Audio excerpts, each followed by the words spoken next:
that's what we're going to talk about today, the unexpecteds and how to manage them. From your side of Yeah, things, the unexpecteds are up, right?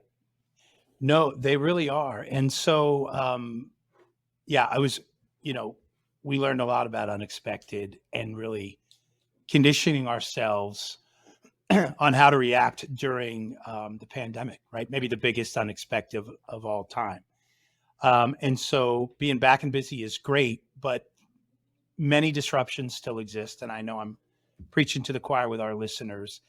You know, I was reminded, Khalil, you're always so great in preparing for this weekly session with me.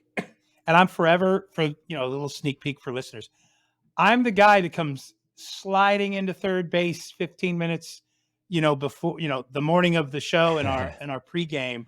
And I go, man, I'm sorry. I just feel like I'm not ready for this topic or whatever. And Khalil, who coaches small businesses in a variety of other industries, right? He's always great about listening to me and go, well, what's going on? Right. And I'll say, well, I'm still a real working guy at my company. And these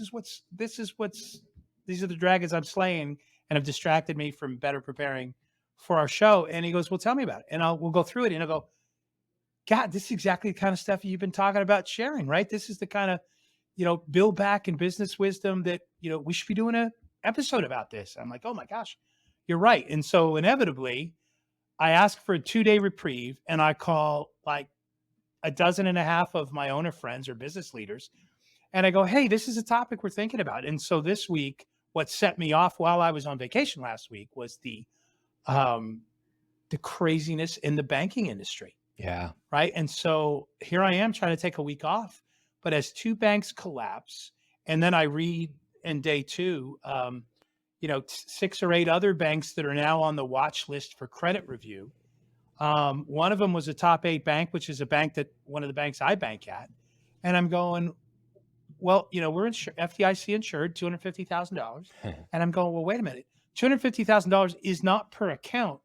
It's per account holder. So if you have 4 or 5 accounts at the bank, you're going to combine all those. And I'm realizing, well, between our, again, many small businesses do this. So we have our main operating account, and then we have our cost of goods account, which we move money to when we're buying things. And there's the sales tax account that we move, the sales tax we collect to. And then there's a payroll account. And so I realized we're way over $250,000. And I'm going, are we vulnerable?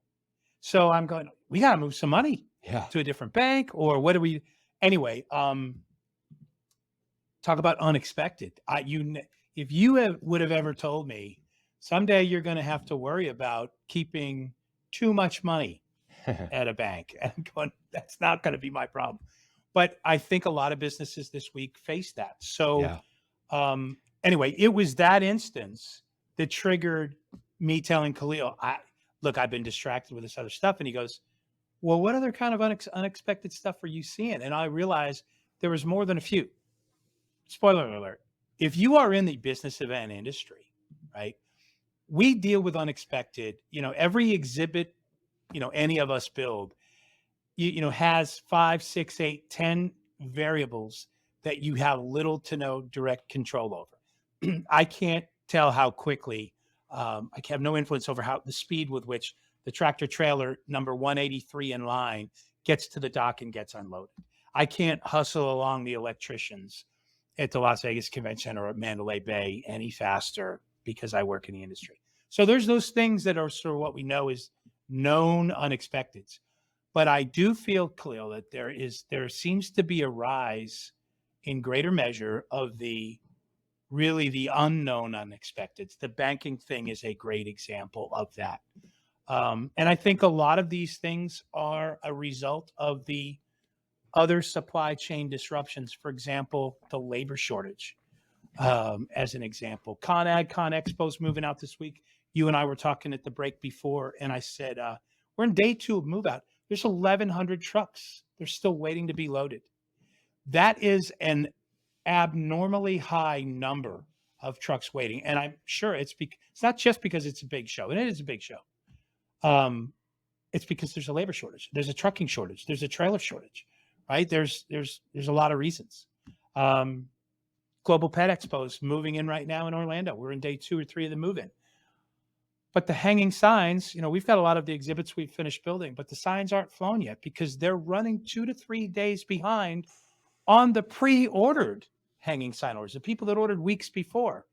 And yet it's moving slower. It's like molasses is in the system, and it's inexperienced labor, and it's not enough labor. And, whatever the case is, my point is all of those things then have consequences to the customer, cost consequences, and there's a domino effect in a disruption. So all of a sudden when we were talking, I realized this would be a really good topic of conversation. And when I called, half a dozen of my friends yesterday and today, they were like, oh, let me tell you what this is where I'm hearing other stories. So, so this is not going away anytime soon. And I feel like we should spend a little time unpacking this about how to better prepare for this.